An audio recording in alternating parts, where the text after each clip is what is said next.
Para saudara dan saudari yang Tuhan cintai, selamat pagi dan selamat bertemu lagi dalam renungan harian edisi hari Selasa tanggal 22 September 2020. Mengawali hari yang baru ini, kita hendak mendengar dan merenungkan sabda Tuhan.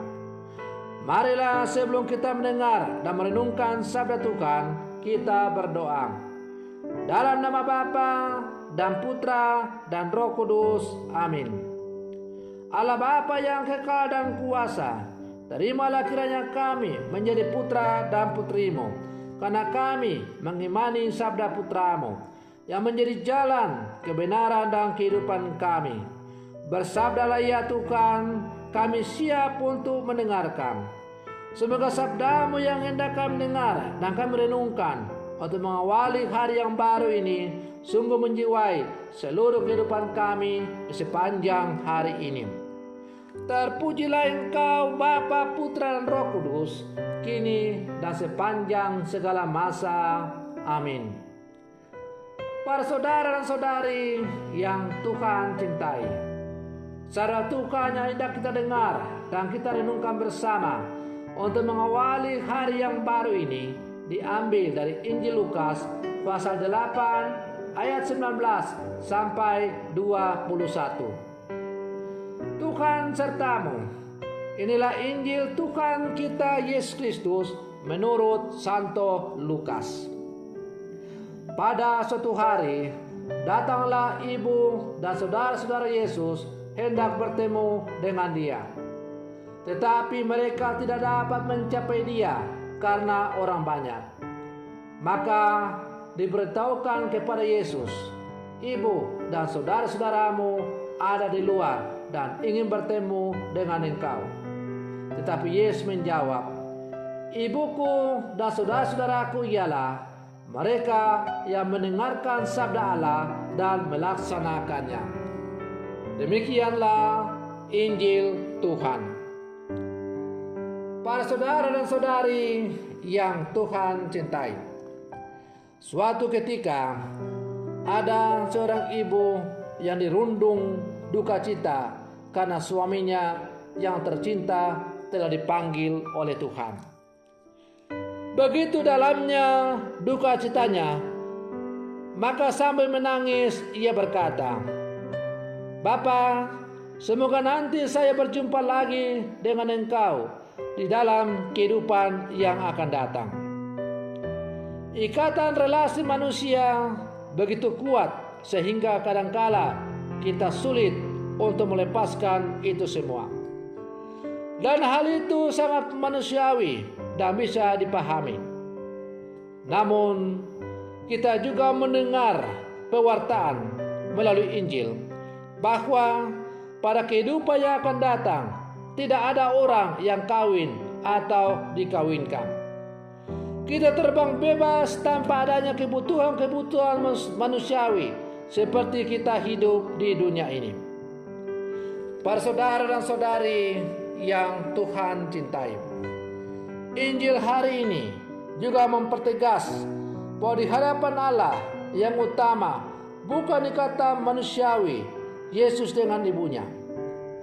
Yesus justru mengedepankan bahwa kesetiaan pada Allah dengan mendengarkan dan melaksanakan kehendaknya adalah jauh lebih utama dan penting. Hal ini tentu Yesus katakan bukan dengan maksud untuk supaya kita kurang ajar kepada orang tua kita, tetapi Yesus mengajarkan kita supaya hendaklah kita menentukan mana yang paling utama dalam seluruh kehidupan kita. Sambil kita mengutamakan yang utama dalam kehidupan kita sebagai orang beriman, kita tetap diajak oleh Yesus untuk menghargai dan menghormati orang tua kita, karena bagaimanapun mereka telah berjasa dalam hidup kita. Para saudara dan saudari yang Tuhan cintai, semua ikatan manusiawi di dunia ini, termasuk ikatan manusiawi dengan orang tua kita masing-masing, dengan sanak saudara, famili, dan kerabat handai tolan, pada akhirnya akan hilang seiring dengan selesainya hidup kita di dunia ini.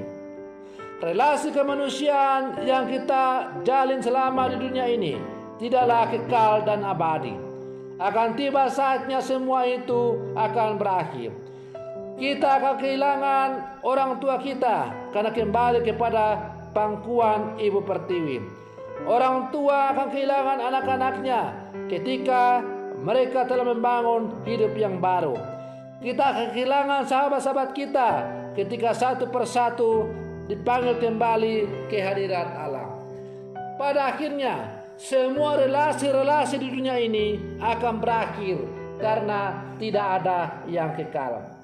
Hanya relasi dengan Allah lah yang tetap kekal abadi dan tidak akan pernah akan putus. Karena kita berasal dari Allah dan akan kembali kepada Allah. Oleh karena itu, dalam menjalani kehidupan kita di dunia ini, hendaklah kita berjuang untuk membangun relasi yang begitu intim dan mendalam dengan Allah, supaya kita semakin hidup sesuai dengan Allah atau mencapai kekudusan di dalam Allah. Menjadi kudus, bahagia dan terberkati adalah kerinduan setiap orang beriman. Karena itulah yang Tuhan kehendaki juga kepada kita sebagai umat-Nya. Maka sebagai orang beriman tentu kita sangat mengharapkan supaya kita menjadi kudus, bahagia dan terberkati. Tetapi jarang sekali kita mau mempersiapkan diri atau mau berjuang untuk mencapai yang kita cita-citakan itu. Kita mencari kebahagiaan dengan mencari kebahagiaan yang semu yang ditawarkan oleh dunia. Padahal kebahagiaan, kekudusan atau diberkati hanya bisa diberikan oleh Allah itu sendiri.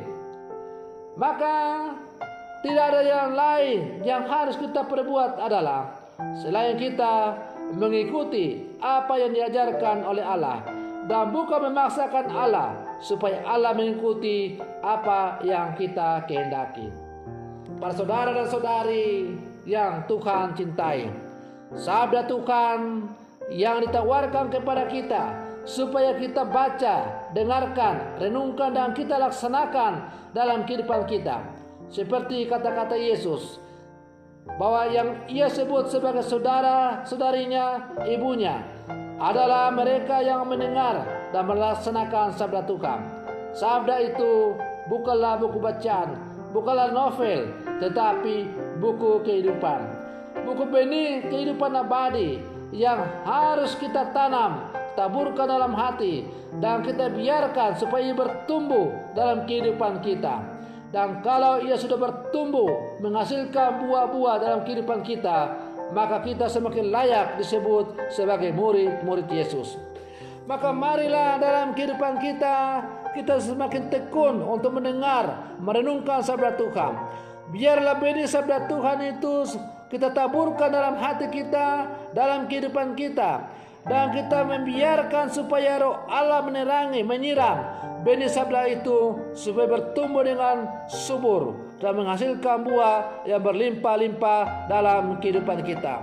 Maka dengan demikian kita akan menjadi berkat bagi sesama di dalam seluruh kehidupan kita, termasuk kita menjadi berkat bagi keluarga asal kita masing-masing. Semoga demikian. Selamat pagi, Tuhan Yesus memberkati.